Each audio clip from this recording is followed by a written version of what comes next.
Vikings have some of the best touchdown celebration. Huh? What was that one I just saw? The Parent Trap one? No, I saw that one, but there was another one I saw. I think I might have sent it to you. I don't remember what it was. I don't remember what it was either. It was good though. Yeah, what the fuck? It was from like I don't even remember. I don't know. It was good though. Wasn't that them too? What was it? Yeah, it was the Vikings. I just don't remember the dance, dog. Was it on Facebook?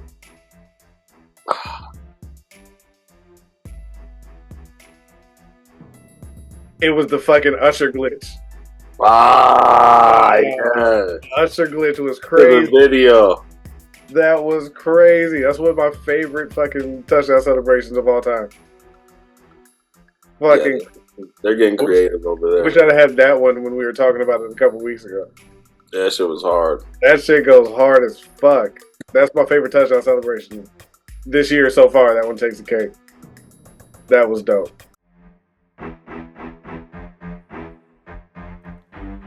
Yeah, pass me the rock so I can shoot this three. But I look over on the wing and I see EB.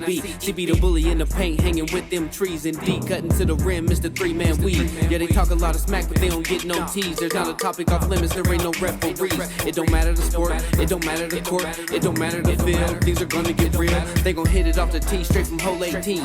It could be a par 5, still gon' land on green. Got a mean slap shot to make a goalie freeze. Coming like the avalanche from the 303. Time to lace up the cleats so you won't get beat. I just told the quarterback that it's time to go deep. We got E, B, C, B, the bully, and D. Get your popcorn ready, cause it's the 3-man weed. Yeah, hey, it's the 3-man weed. Get your popcorn ready, cause it's the 3-man weed. Yeah, hey, the 3-man weed.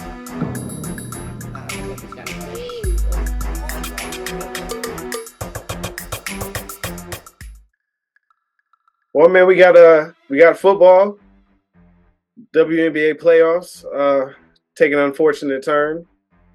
But the NBA is here now. Let's get into it. Well, man, I had plans to start this show as a celebration of sorts because we have made it to 60 episodes. And I was going to say, with this being our 60th episode, we were bringing a special guest in, a dude that only graces us with his presence every now and again. We were going to bring in the infamous actual third member of the 3-Man Weave. But apparently, Hollywood got other things to do. He was screening for calls. So next time, maybe 61. Maybe 61, bro. Also, I'm not keeping track or anything, but this is out of all of the shows he's supposed to be a part of since he said he can make every show. He's 0 for 2.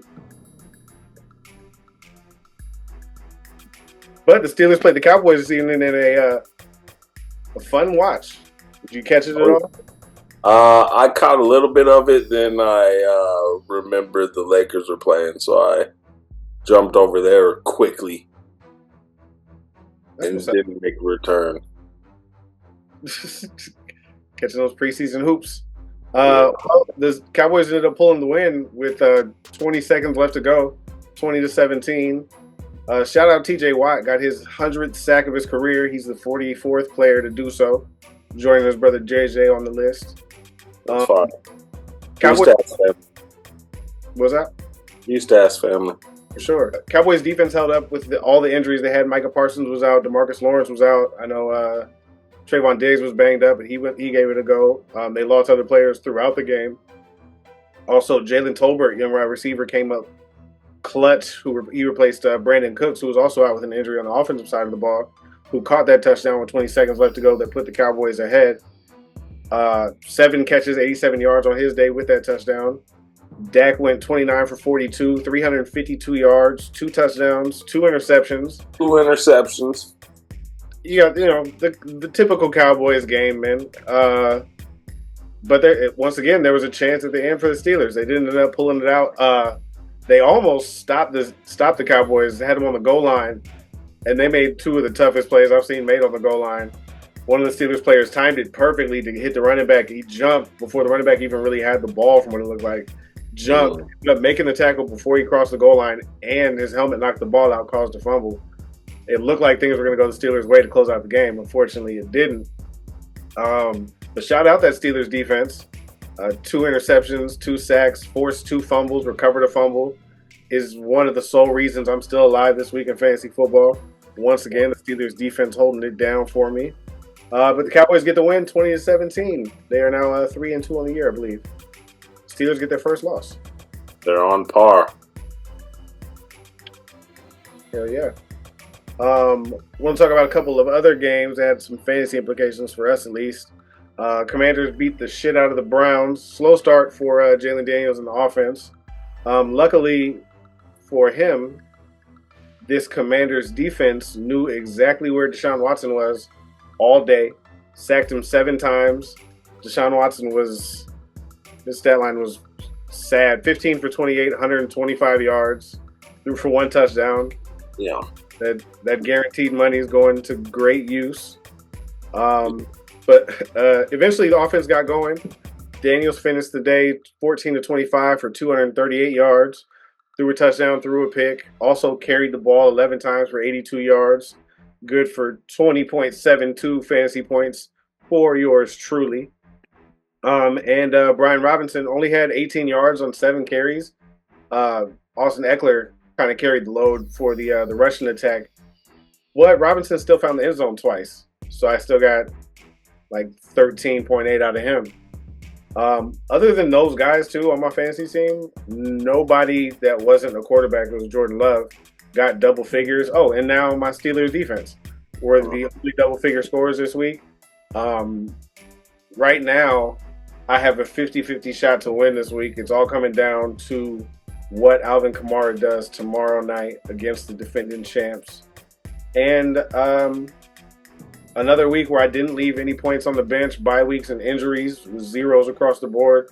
I really need Devontae Adams to get traded so he can get on the field and I can get some points out of him. You know what I'm saying? Especially happy Devontae, those first couple of games. I'm excited to get those 20 points out of him every week. Oh, yeah, man. He's the best receiver in the league, bro. I think. But same with you, man. I need Shaheed to show up for me tomorrow. I'm projected to lose 40% right now. What was that? I saw that. Yeah, I was looking at your fantasy thing earlier. I was like, yeah, you got it's coming down tomorrow for you. If it works out for you, it works out for me. Kind of from what it looks like. You know what I mean? So, right. One of our guys get going, they should both get. Exactly. It looks like he has no players left to play, so it's literally just comes down to this man. So we'll see what happens, man. I need 1149 out of him. That still has me projected to lose. Yeah, we'll see, man. He has 162.20, and I got 146.34. So you can do the math there.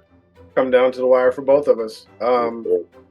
Also, the Ravens got the overtime win over the Bengals. Great game there, too. Back and forth the whole time. Final score was 41-38. Lamar Jackson threw the ball over double the amount of times he threw the ball last week. We talked about the low and efficient route they took last week in that win. But 26 of 42, super effective, 348 yards, 4 touchdowns out of your boy. Derrick Henry, who's on your fantasy team, helping keep that close for you. Had 15 carries for 92 yards and a touchdown. Yeah, the defense did a good job against him, though. They definitely saw what Henry did last week and tried to stop him for sure. Also, good call by you not playing the Ravens defense this week against that Ravens team, because Jamar Chase, 10 catches for 193 yards. Yeah, him and Burrow were going crazy. Burrow 30 for 39, 392 yards, 5 touchdowns. He threw 1 pick, but he threw 5 touchdowns. Came down to overtime. I know there was some questionable decision making at the end for the Bengals. A lot of people coming after head coach Zach Thomas after that game. We've seen a lot on the inner lines about that, the internets. Yeah. But yeah, good game. Bengals look like they're trying to bounce back, but the Ravens get the win and close one out. Again, answering those questions about them finishing games, able to pull this one out in overtime. Absolutely. Close game and pulled it out at the end. I see you, Ravens. But shoot, I'm looking at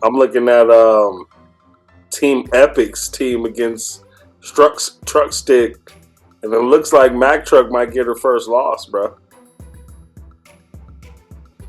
Does it? It looked like she was winning. Yeah, I know. Now it's projected he's supposed to win 53%. Oh shit! You got something going on over there, man. He had Joe Burrow. He had Joe Burrow. Went crazy today. But that's all we have to say about it because he's not here to talk about his own team. That's it. Well, shit. If you look, he didn't make any roster Yeah. anything this week. I looked at it. You're currently looking at his team harder than he did, and I already looked at it earlier. So let's go Mac Truck. Let's go back truck for real. That's how I feel about it. I don't want this nigga to win that shit. What the hell? Let's go Mac Truck. That's all I was going to touch on football-wise. Catch more football conversation every week on Pass the Rock with EB and the Mac Truck. Selfless plug there.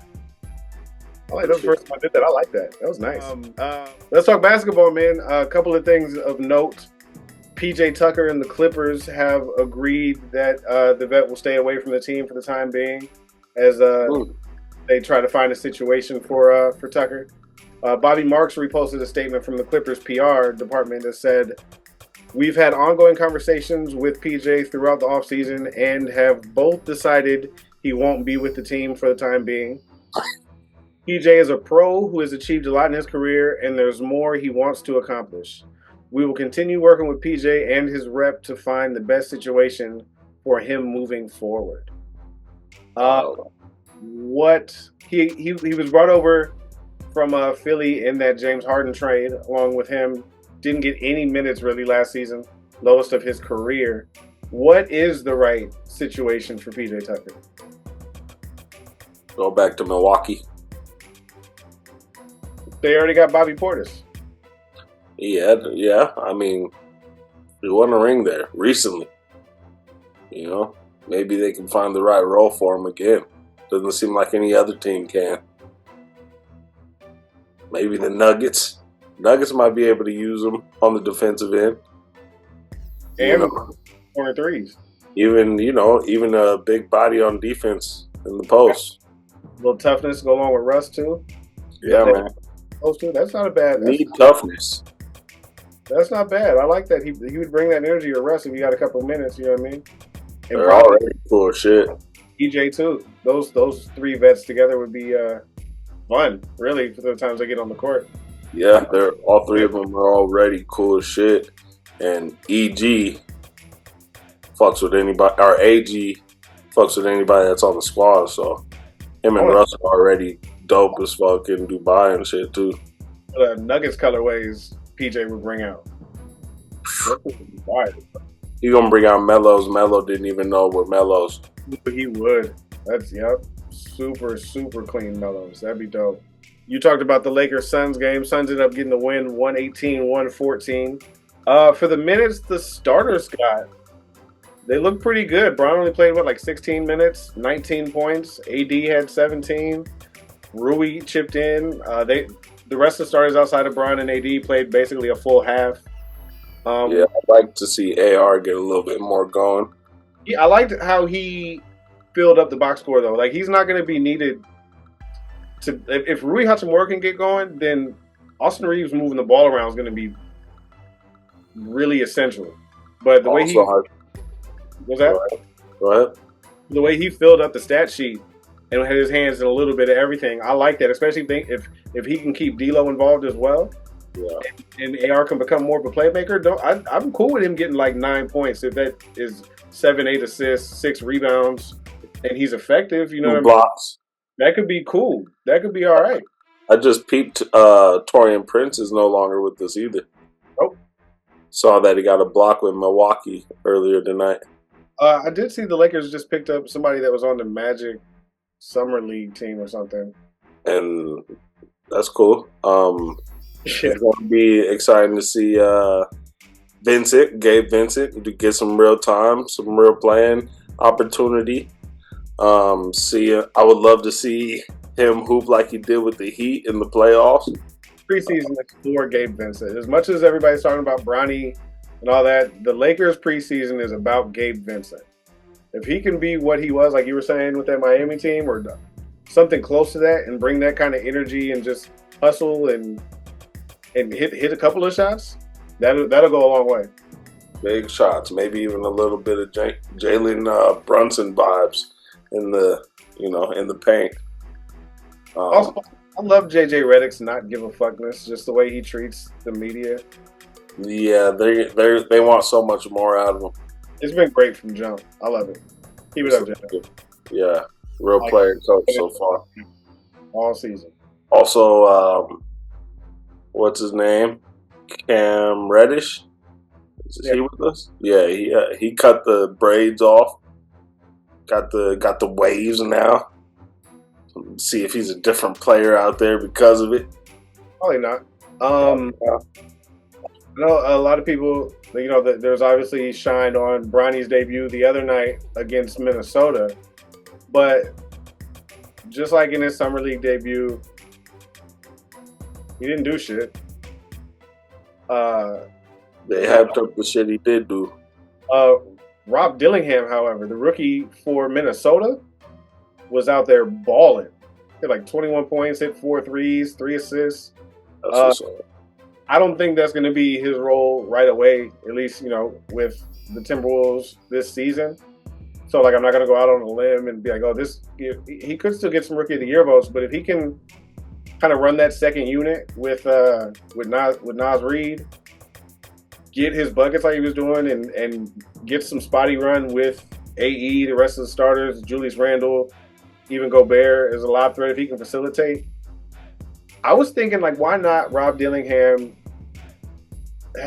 getting a chance at Sixth Man of the Year?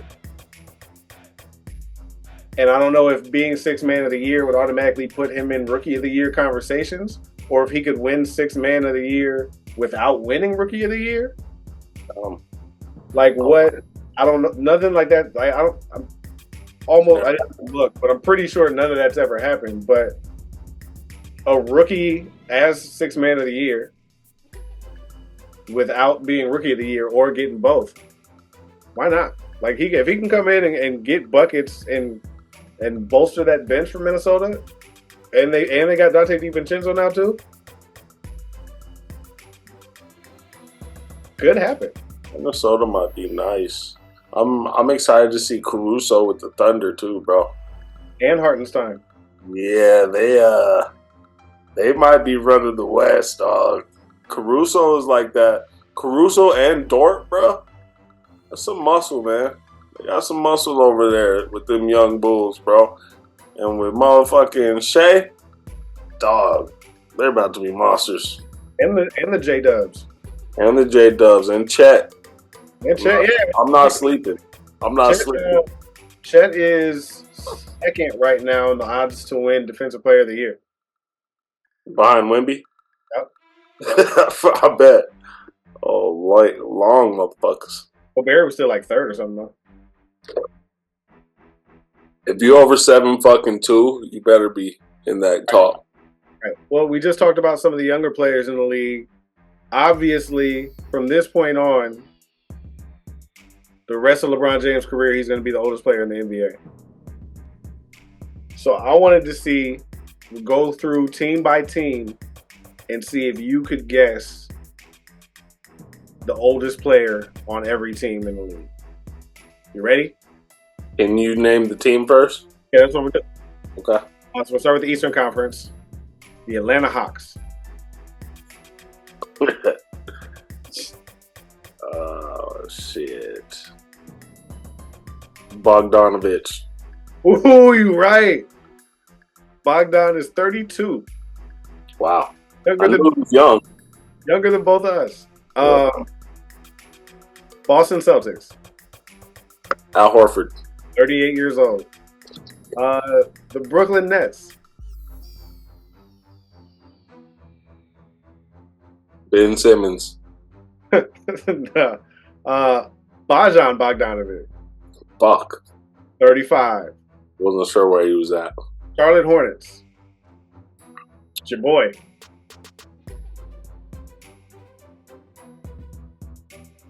Miles Bridges. Taj Gibson. My 30. boy. Yeah, why not? Taj is cool. Chicago Bulls.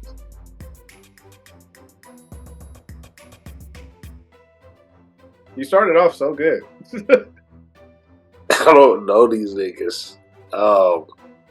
Nikola Vucevic, 33. Okay. Cleveland Cavaliers.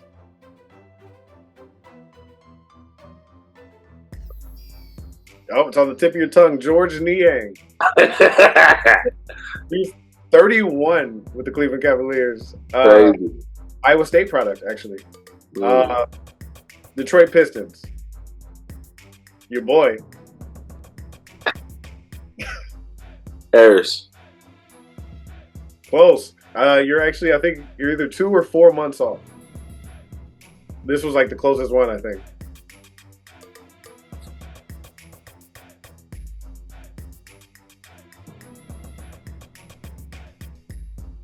Did you freeze? I don't know. Tim Hardaway Jr. Wow. 32. Indiana Pacers. Your boy. Everybody's boy. If you say otherwise, it's coming for you. Miles Turner. James Johnson. I wasn't gonna get that. Miami Heat. Here we go. Give me buckets. Kevin Love, 38 Oh, I knew that. 6 years old. Milwaukee Bucks. Brook Lopez. Boy, there it is. Brook Lopez, 36 years old. New York Knicks. I believe this is one of the youngest ones on this list. Cat. Cam Payne, 30. Orlando Magic. That's right, Corey Joseph. I was gonna say years KCP. old. Toronto. Oh, How old is KCP? I don't know. He's not the oldest, though, because he's not on this list. Philadelphia 76ers. Oh, George. Kyle Lowry, correct. 38. Toronto Raptors. Siakam. It is Garrett Temple, 38 years old. And this is the one I told you I had a guessing game. And if either one of you got this right, I would do 50 push-ups. Washington Wizards.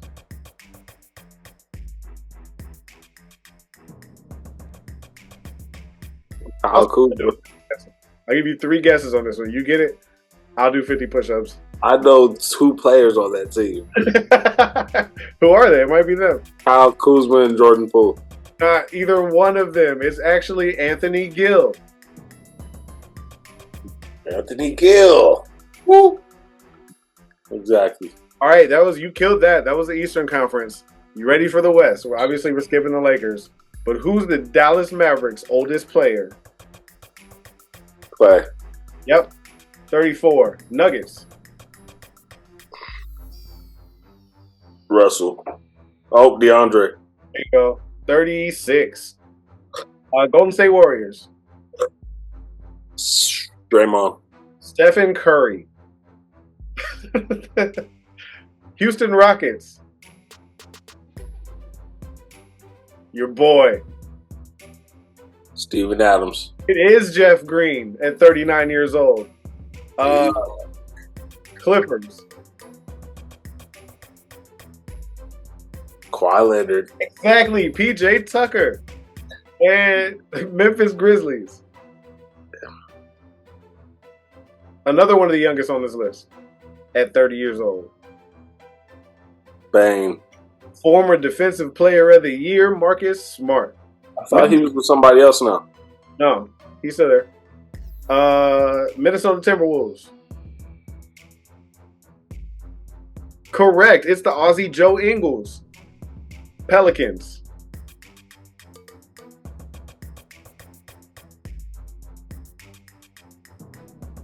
You should get this one.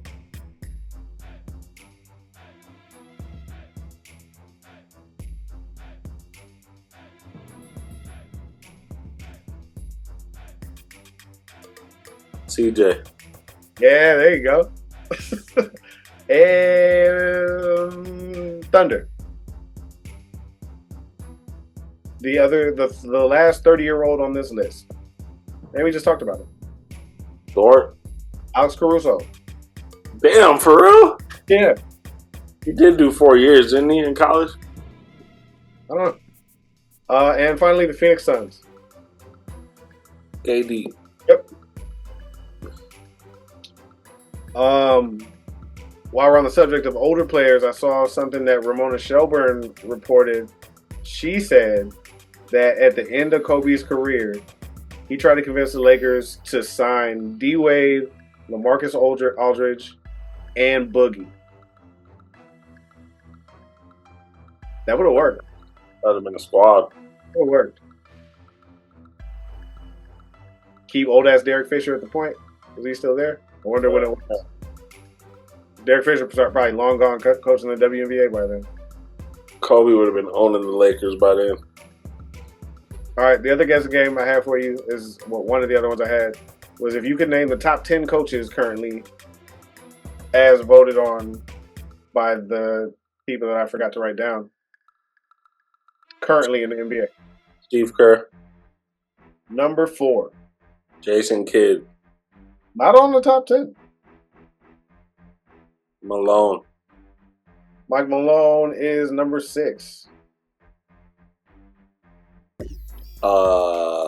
Boston's coach. Joe Mazzulla, number 5. Pop. Number 3. Indiana's coach. Rick Carlisle, number 9. Knicks coach. Tibbs is not on the list. Thunder's coach. Mark Daigneault, number 8. How many more I got? 4. The Suns coach. Who's that? Vogel? Yeah. Oh, he got fired, right? Who's that now?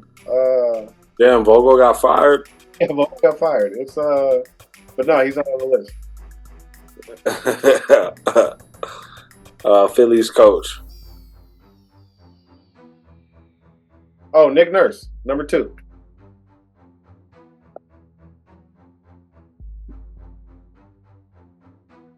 You need number 7, 10, and 1.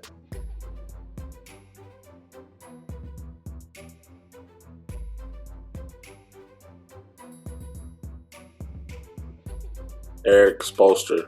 Number 1.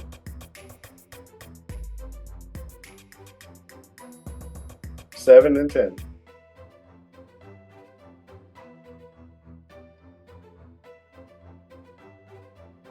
Doc. Not in the top 10. Houston's coach. Ime Udoka, number 10. And I'll say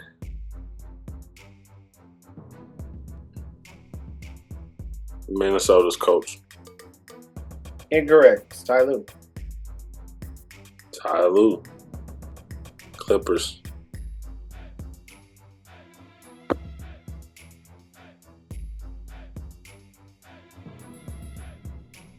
Soon to be JJ.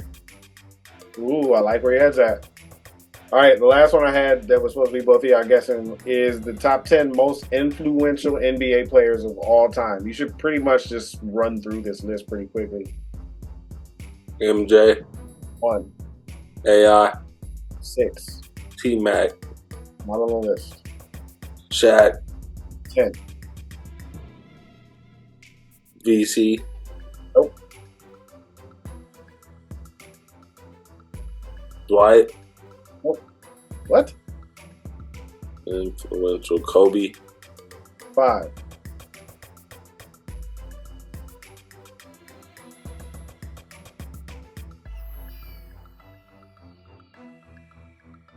You still need 2, 3, 4, 7, 8, 9. Dwayne Wade. No. Dennis Rodman. Negative. LeBron. Number 2. Melo. Nope.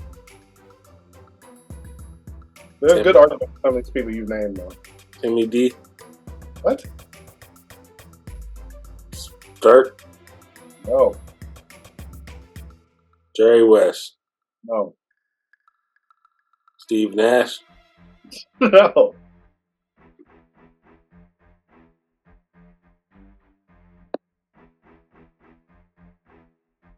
You want me to tell you? Patrick Ewing, No, he was not top 10 most influential player of all time. Just barely didn't make it. Hakeem Olajuwon, No. Charles Barkley, Negative. Reggie. What? No.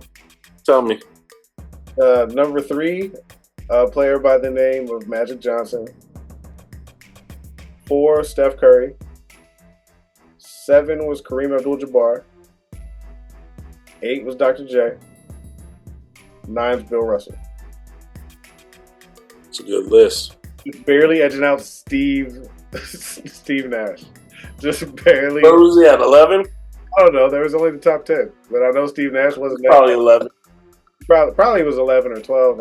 I think. WNBA playoffs have been crazy, man. The Sun beat the Lynx to tie it up at 2. We got Game 5 on Tuesday. And once again is the balanced attack from Connecticut. Alyssa Thomas, 18 points, 8 rebounds, 11 assists. DeWanna Bonner, 18 points, 8 rebounds, 4 assists. Dejanay Carrington had 15, 4, and 3. 20 for Harris. Just getting it done, man. Nafisa Collier did most of the heavy lifting for Minnesota. She had 29 and 13 on the night. Yeah, we'll get Game 5 to see who will face the New York Liberty, who have defeated the 2-time defending champion Las Vegas Aces in 4 games.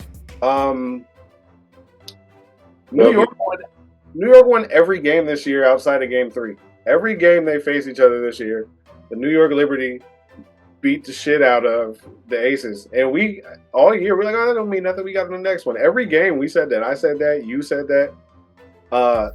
D would have said the opposite because he's our resident Liberty fan, but he has not made it to one episode where we talked about the WNBA. Right.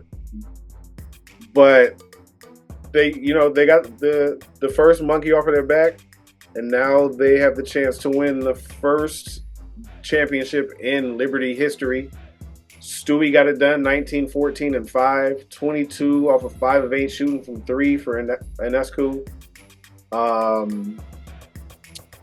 Asia Wilson, 19 and 10. Plum had 17. And in a game where the Aces won the battle of bench scoring, which isn't saying much. They had 13 points off the bench to the Liberty's 8. Gray, Clark, and Young combined to go 5 for 23. So once again, just the depth, and as well as the Liberty played, they also had Jonquel Jones went for 14 and 6. Is back to the drawing board for the Aces, man. Try to shore up that bench, or maybe one of these players will come along. Kate Martin will come along next season. Hopefully, she doesn't leave in the expansion draft, because that's coming up here in a week or 2, I believe. Yeah, there's some crazy rules and stipulations with that. Yeah, it'll be interesting to see the movement and what becomes the who was the Valkyrie get their team first? We shall see. But WNBA season over for the Aces, man. We look forward to 3-on-3 in January, though. Women's 3-on-3. It's going down. All right, UFC 307. What you got? Check it out. Did you see any of it? No, man. I was watching Bad Blood because I got a late start on it. Yeah. Well, Juliana Pena beat Raquel Pennington for the bantamweight. She got that belt back. This one went to decision. It was a surprising win, if you ask me. But you never let it go to decision. But shout out Pena for getting her belt back. That's what's up. But Alex Pieta beat the brakes off Khalil for like 4 rounds.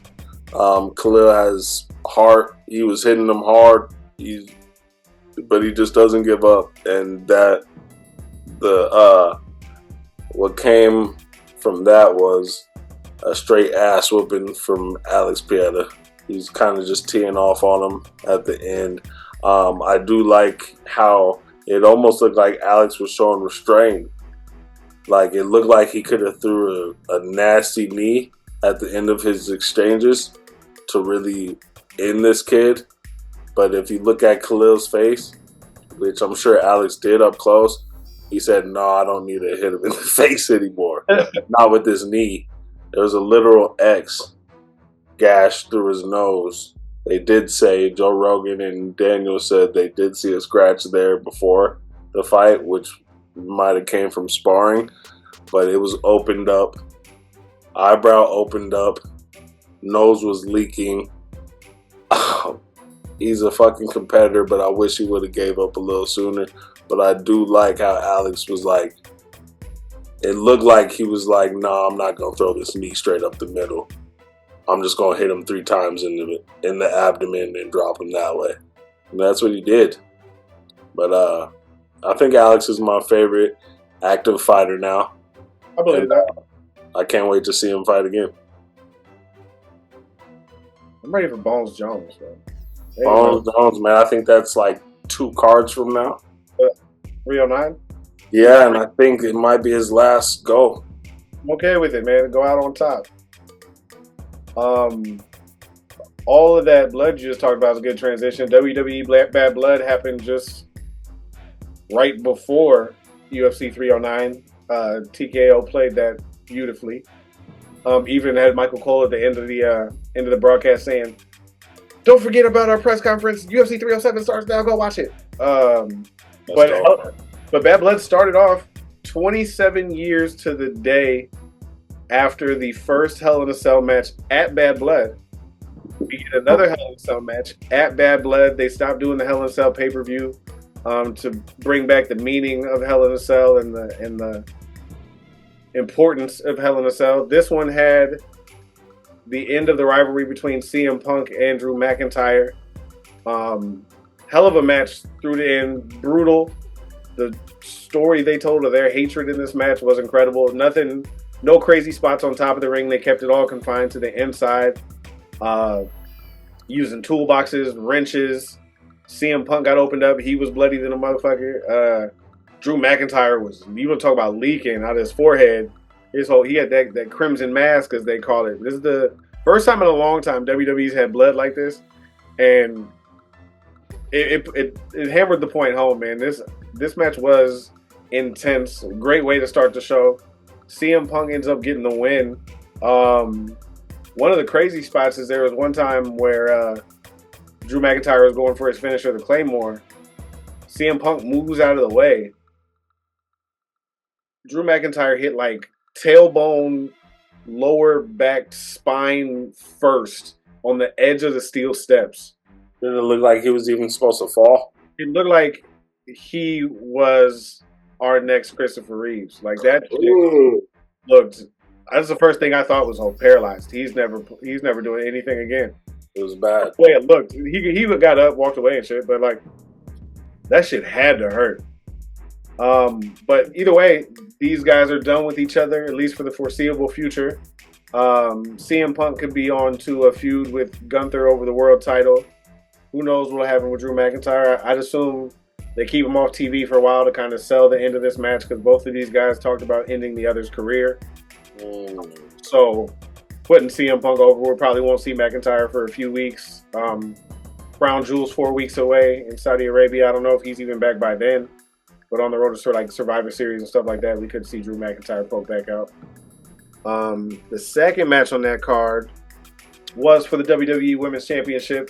Bayley versus Nia Jax, the incumbent champion.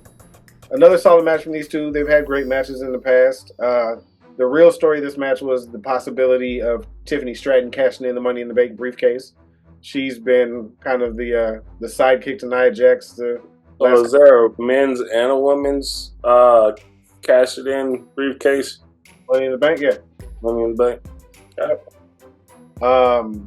Tiffany Stratton did come out during this match when both of the women were down. Looked like she was teasing cashing it in, which she'd been doing for weeks now, teasing her cash in. Nia Jax came to and realized what was happening beforehand. Tiffany promised she wasn't going to cash in any of this, kind of building that dissension between these two. In the end, though, she used the briefcase to distract Bayley to help Nia Jax get the win. So she retained her championship, and we'll see what comes of the Money in the Bank briefcase and with Bayley. Legit. Is Bayley from AEW? She's one of them women? She's been through NXT. She's been there. Got you. Yeah, she's one of the original, the 4 Horsewomen. She's one of them. Next on the card was Damian Priest versus Finn Balor, the Judgment Day.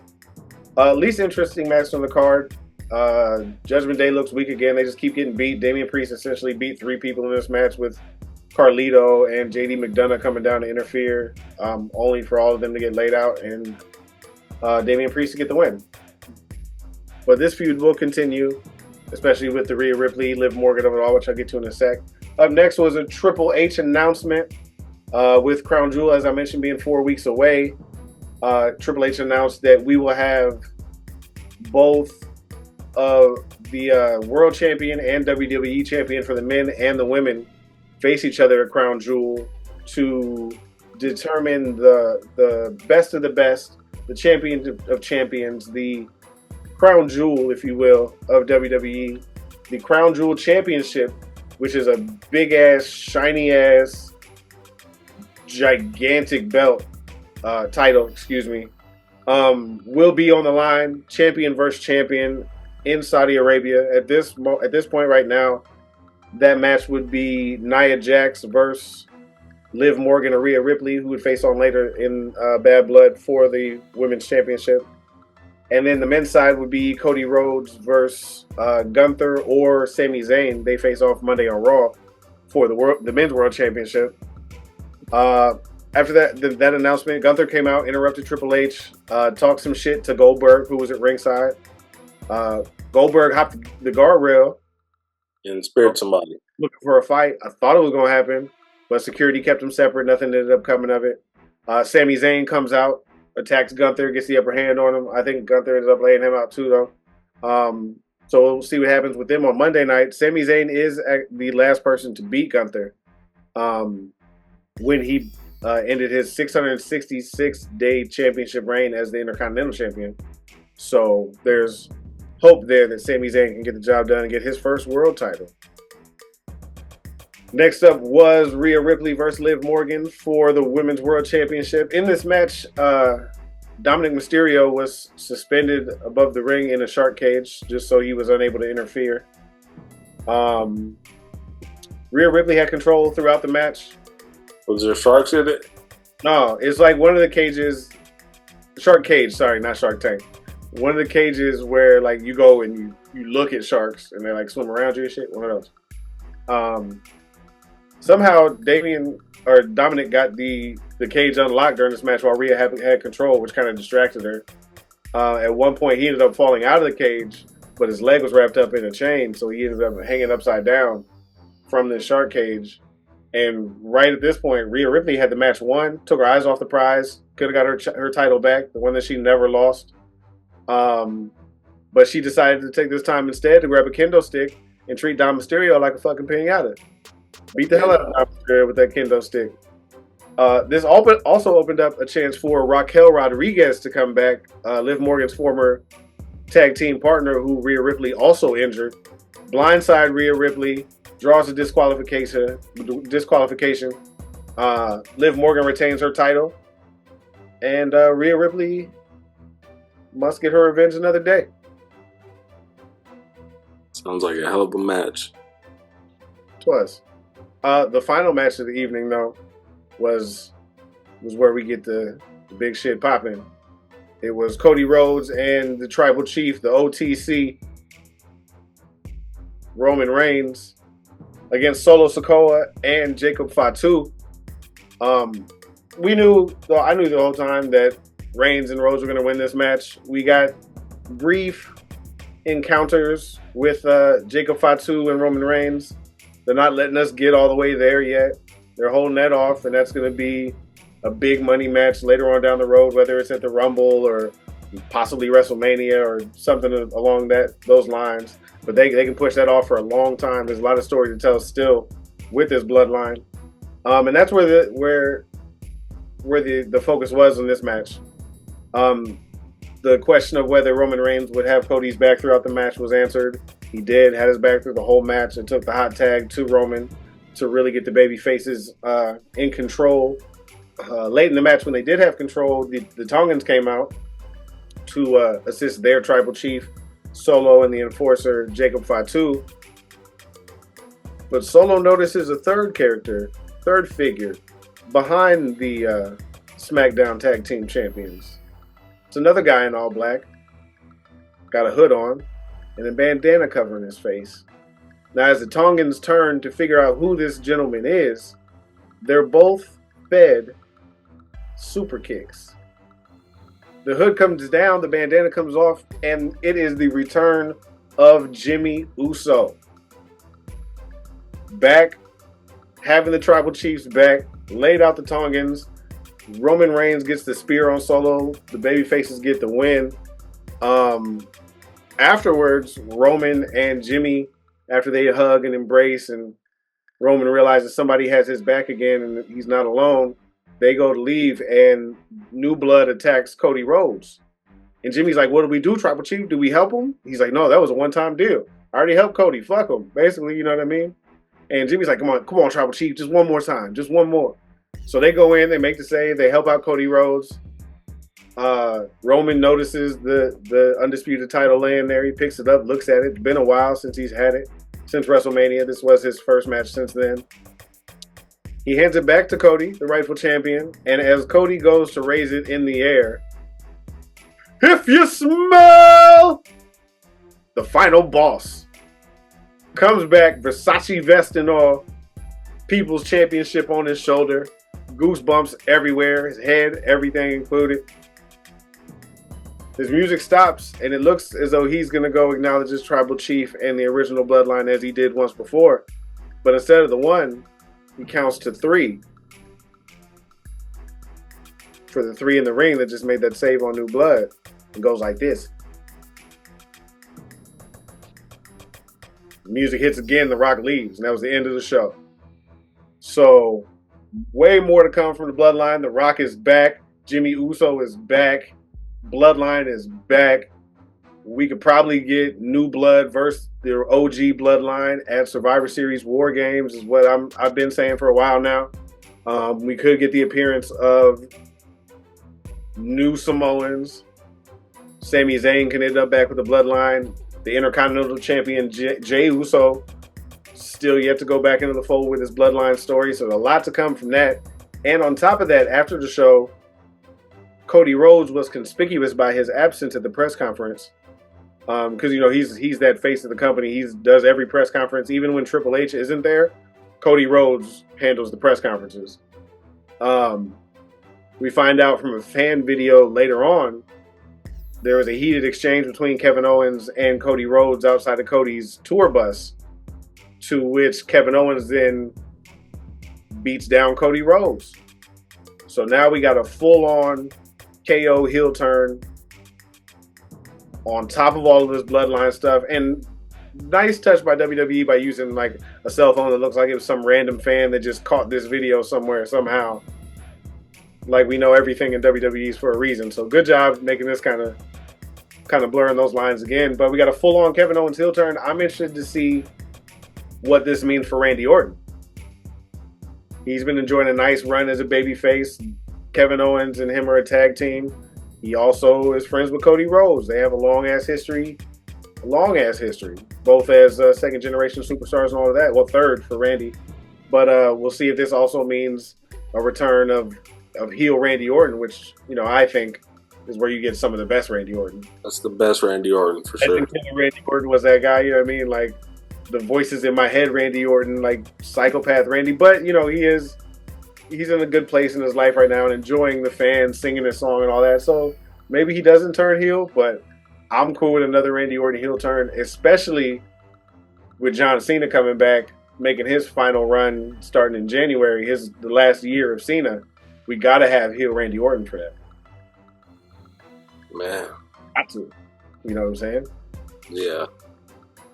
And since D's not here, I'm gonna go ahead and take this segment and let's talk about some of our favorite moments in wrestling history, man. Give me I'm with it.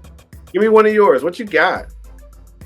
I'm glad you said wrestling history and not just WWE, even though WCW is WWE as well. But I'm going to start with the simple one. Okay. Sting dropping down to the ring during the Royal Rumble. Ooh. Very and nice. beating ass with a baseball bat and a trench jacket. There. Fire. Hold up.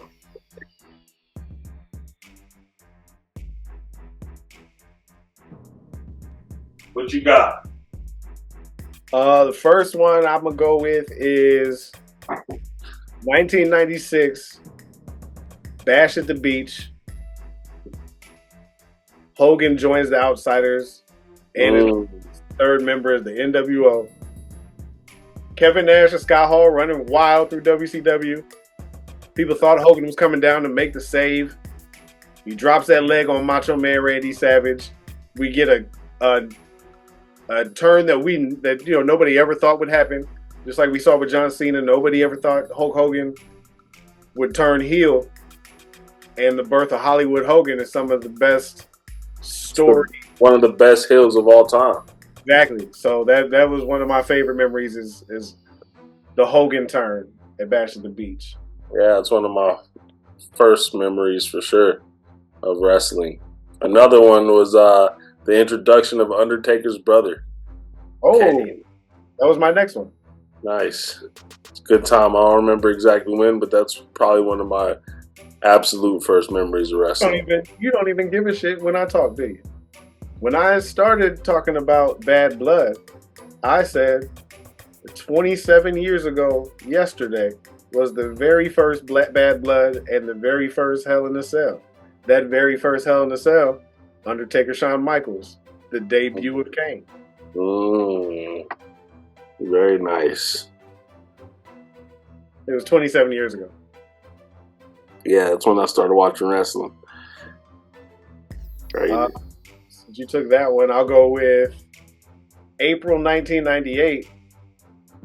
Monday Nitro and Monday Night Raw happen to be taping or filming or recording or live, or they're on close to each other. So DX goes to invade WCW in a tank. That was just a fun one for me. Fire. I don't really remember it, but I remember watching highlights from it for sure. The streak. The Goldberg streak, man. Everything about it, bro. The guards around him. The motherfucking fireworks hitting them in the body. To the spears. To the motherfucking suplex. Goldberg was a fucking monster. I think we might disagree on this, but whose streak was better? The Goldberg streak or the Undertaker WrestleMania streak?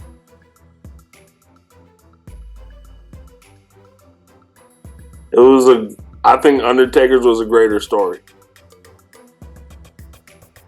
It was pay-per-views. It was cool. I'm sorry. Does that answer the question? Are you trying not to answer the question? I like Goldberg's run more. That's crazy talk, dog. I do. That's crazy talk. Undertaker basically won 20 plus straight Super Bowls.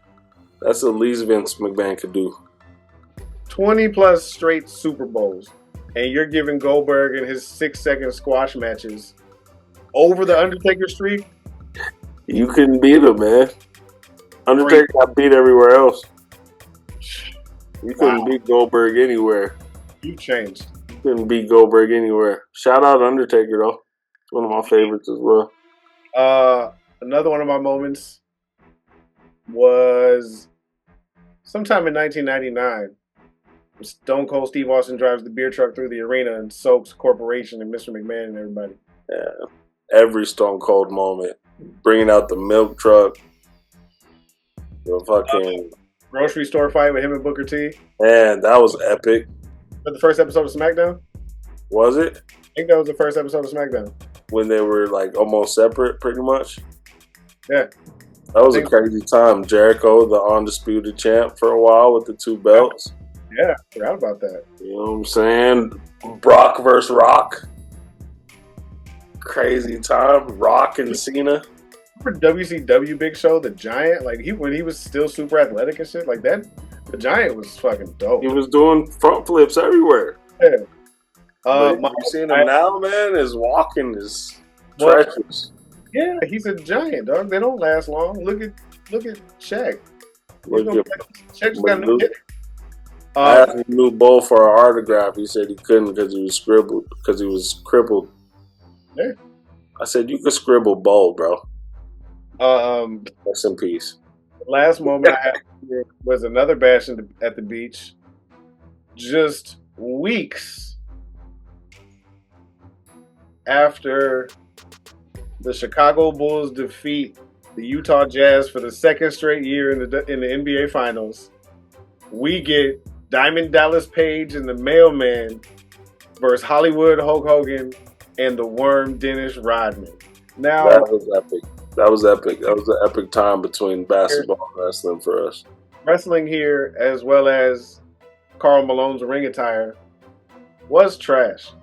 But I hated the Jazz and Karl Malone so much, and we were both big fans of Dennis Rodman, and it was just so fitting for him to be with the NWO at the time anyway. Just like Mike Tyson in WWE. Watching Dennis Rodman and Hogan pick up the win over Diamond Dallas Page and Karl Malone was incredible for the young basketball fan I was at the time. Oh, for sure, man. And they were heels. Yeah, that had to make my top moments. Shout out Diamond Dallas Page. He, along with Jackie and Booker T, Scott Steiner, were all at Bad Blood yesterday. That's legit. Scott Steiner still threw up the Wolfpack. Fuck yeah. He be wearing NWO shirts and everything. I'll be seeing him at Comic Cons. He had a button up. Type shit. So that's all I got for wrestling today, man. I'm glad we talked some wrestling today. It's been a minute. Yeah. Good old wrestling, my boy. You got shoe news. Oh, man. In New York, they had a crazy line for a release of the What the Ducks. Now, this is a completion of different Oregon Duck shoes and colorways in the Nike Dunk. And the police had to shut it down. The NYPD said the crowd was disorderly and had to shut it all down. And let me just be the first to say that I'm just glad the culture is still strong for the sneakers. And but still, don't fuck it up so people can't get their shoes. It's a cool looking shoe. I believe this is the first time they've done a What the College team, so everybody wanted it. But yeah, man, crazy. And I'm just seeing more releases 2025, including the Retro 11, the black and gray with the red on them. Crazy shoes coming out. Are you excited for Puma? I am excited for Puma. I don't know what shoe that you're talking of, but like I talked about last week, the Stewie shoe goes crazy. They just signed a new athlete to be the face of the brand. Who's that? Yes. Trae Young? JB? Nope. AD? Bronny? Bronny's wearing his dad's PEs his whole career. Nah, he'll wear some Kobe's. Oh, yeah, I was just going to say that, yeah. No, who is it? Tyrese Halliburton. I like it. But all their silhouette looks the same. Maybe he'll change it up like B. Stu did. That'd be dope. Well, honestly, her silhouette looks the same too. But it's just the cool Harry Potter shit that's on it. Yeah, maybe he'll change it up. You know what I'm saying, man? Maybe they got to change it up eventually. You can't just roll with the same shit forever. You know what? One of the good things about D not being on the show today was? What's up? You don't have to tell him that all the stuff he was going to say about Diddy, we already said the other day. Right. There's been no new Or development. hear any Liberty trash. Yeah, we didn't hear any of that bullshit. We would be able to talk shit to him about him losing this week. But in hip hop news, the 50th American Music Awards, guess who performed? KRS One. It's a good guess. Wow, they actually beefed. Nelly. Huh. Nelly's song number one is a beef track towards KRS-One, which is crazy. But Nelly performed. He brought out Chingy. They did their shit together. They did Chingy's song Right There. I think I just saw. I was gonna tell you because it's kind of like the midway point for you and me. That I think it was like Chingy, T.I., and a bunch of. There was like 5 or 6 other people are gonna be in Omaha. That was crazy. But he also brought out Jaquan, Murphy Lee, and the Lunatics. Which is crazy because I just saw that the Lunatics were going to sue Nelly over their rights to country grammar. Yeah, they said they didn't get what they deserved out of it or something. I saw that too. So it was cool to see him perform.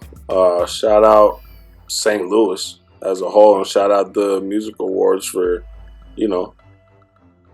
noticing. Nelly and the St. Lunatics were part of one of the worst concert experiences of my life. So, fuck them.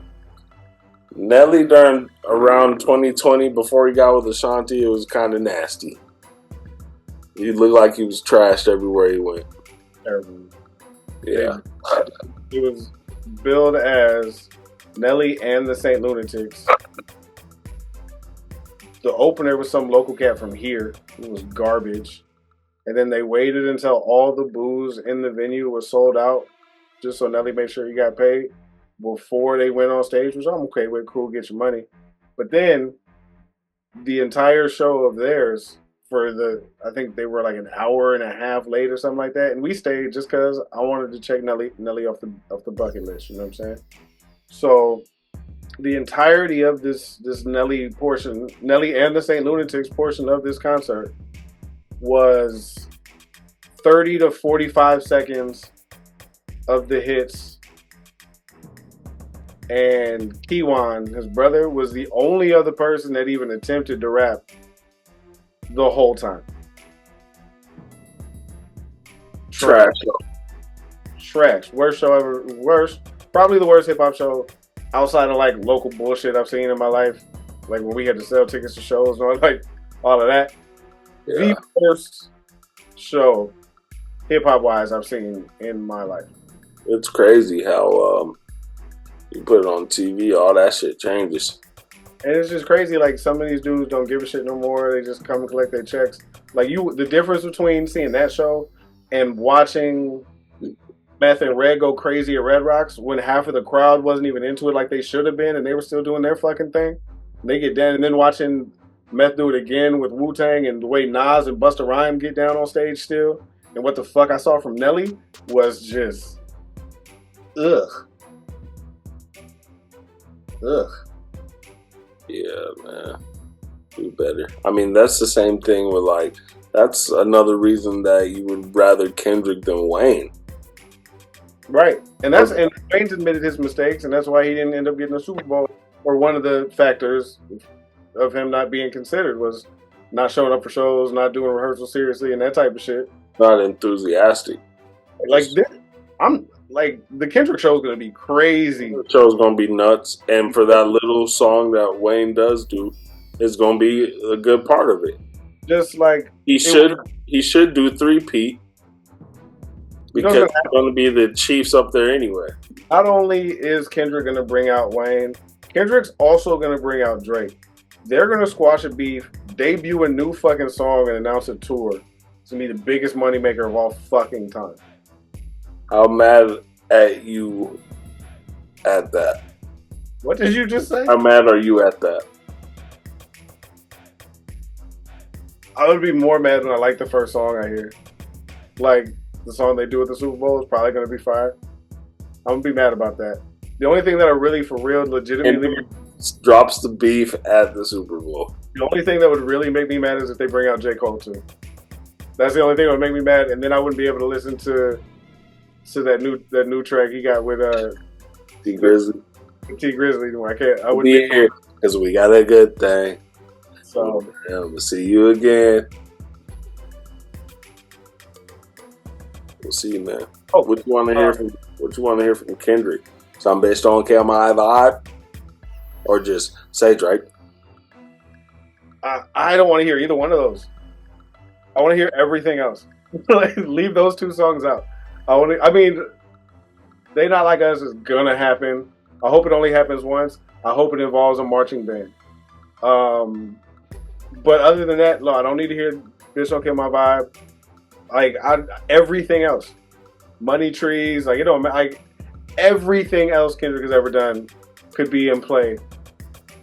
Or this is all new shit, which would be hard to do, but I'd be cool with it. But yeah, I would. Everything but those two songs is the shit to me for the Super Bowl. What do you think? Mad City is gonna go crazy. Okay. I'm just thinking about other people that I want to do Super Bowls now. Who? T-Pain, first and foremost. That'd be a really good Super Bowl. The people he could bring out. He could bring out everybody. Everybody. Flow Rider. That'd be cool.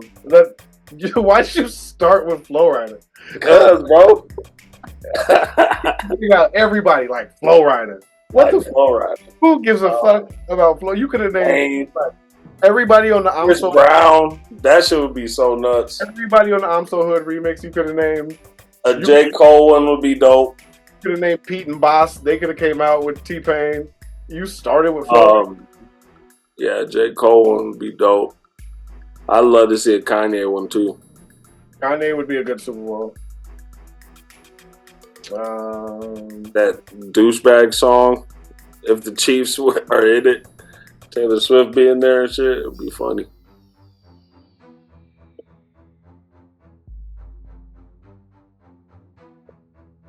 An Eminem one. Eminem would be cool, but like, it's too soon. We just had the Dr. Dre and M one that had everybody come out.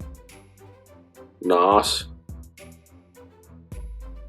I'd like to see like a down south one, like somehow come off, whether it's Texas represented or like Louisiana, Atlanta. Ooh, did you see Houston's jerseys today? Ludacris and or probably Ludacris. Ludacris would probably do a better Super Bowl than T.I. Ludacris was in there. I like Houston's jerseys today. H-Towns go crazy. Luda just did his thing at the Usher one. Huh? Luda just did his thing at the Usher one. He did, yeah. So what? There's so much more Ludacris. Did Justin Timberlake do one? Okay. He killed that shit. And he was a guest on another one. The Weeknd was alright. I did have some TV news. The Damon Wayans are releasing a new show together called Papa's House. The show's described as a show that follows a happily divorced radio host, which is Damon Wayans Sr.,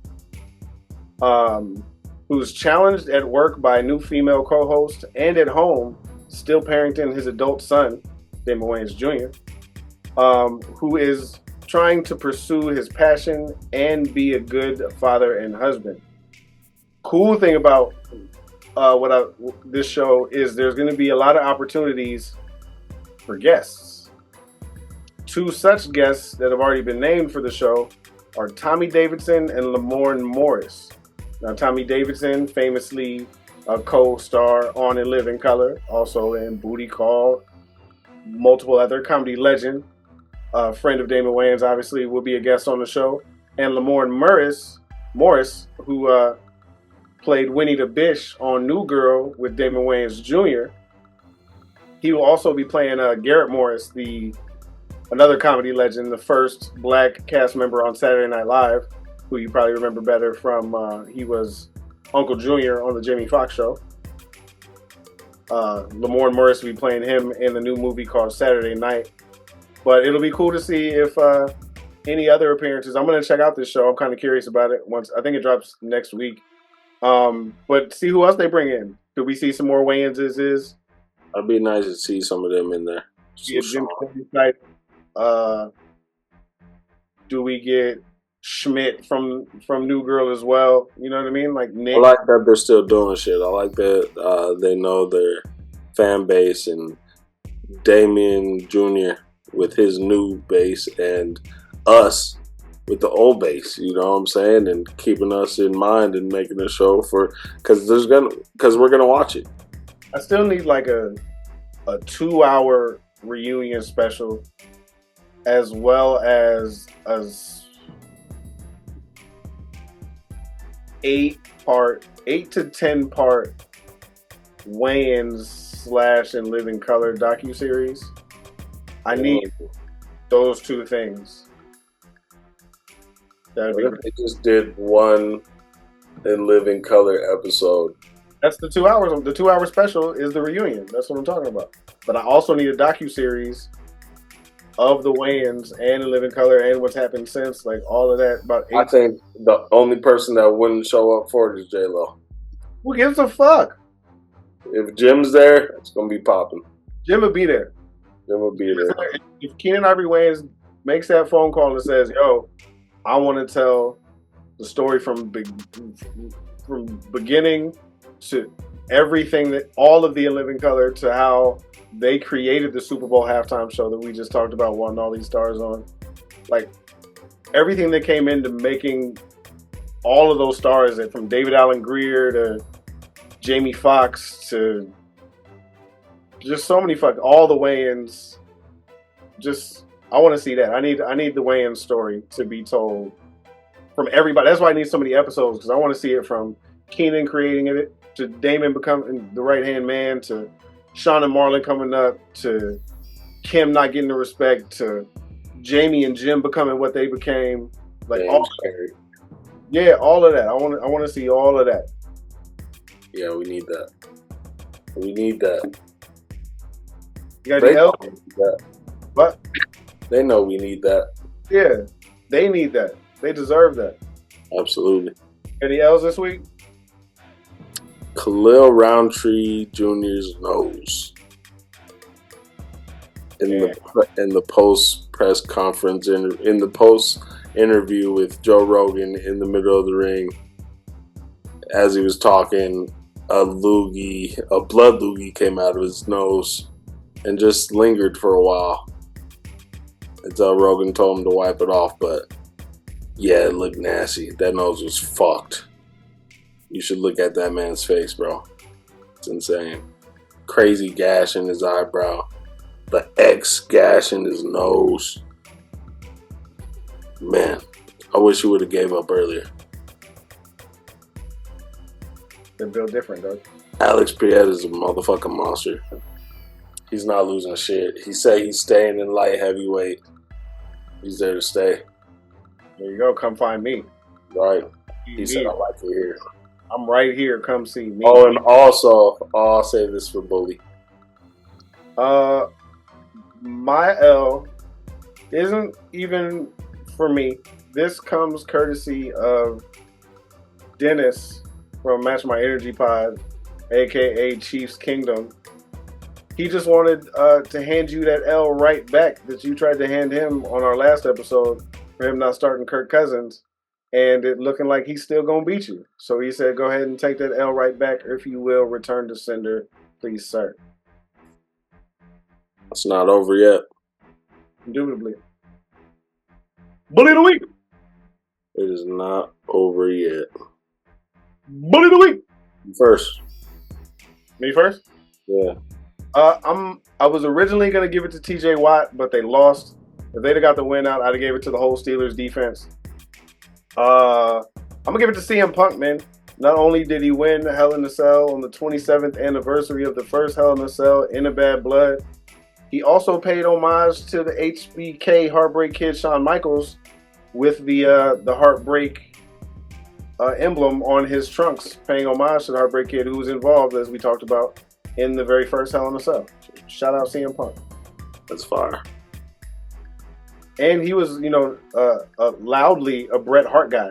So to pay homage to Shawn Michaels, who's been making a big impact on him down at NXT, CM Punk has talked about how he eventually would want to be the person to take Shawn Michaels' spot at NXT. Apparently, it's been a great relationship between those two, so it was cool to see him give him his flowers on his trunks during that match. Yeah, it's tight to see that for sure. My bully of the week goes to Taco Bell. Oh, what they do the toilets? Nah, they announced they're bringing back the caramel apple empanada. I was a fan. Shout out Taco Bell. Also, was it you that told me to try the fucking Cheez-It thing? Yeah, no, I didn't say try it. I know I tried it. Okay, that's what it was. I didn't like it at all. I didn't even bother. It just looked It's just a big ass Cheez-It. It's crazy. Stupid ass idea. The big Cheez-It I fuck with, but the big Cheez-It tostada, no. It's not it. It's definitely not it. Don't do it. Yeah, they called it Baja Blast Gelato, but it was just like frozen ass Baja Blast. It was still good though. Yeah. It wasn't gelato. My second bully goes out to Alex Pieta because after the fight, they were questioning him and Jamal Hill, who he beat at UFC 300. They said that they saw him make a sleeping face after the fight, like it was almost boring or something. They asked what he thought of that, Alex, and he said it's probably just him waking up from UFC 300. Ah, nice. That shit happy dying. Bully of the week, Alex. Well, episode 60, bro. Episode 60. 60 of them things. Yeah, man. We've been through fucking 56 of them, me and you. Right? We're just going to keep it rolling, my dog. Perfect attendance, son. I'm 60 for 60. Type shit, brother. And we're going to do it again, man. How many shows you realistically, like if you had to just throw a number out there, how many shows has D been on? 6. 6? I'm thinking 6 shows he's been on. That's crazy. Yes, sir. Good for him. If you enjoyed the episode, please like, share, comment on all major platforms. I am CB, the bully of Bullies, Cuts, and Styles, here with EB of In My Bag Apparel. Instagram handle In My _bag 2023. Yes, sir. And I am CBDA Bully on Instagram. We will holla at y'all next time. Peace. 3 to 3.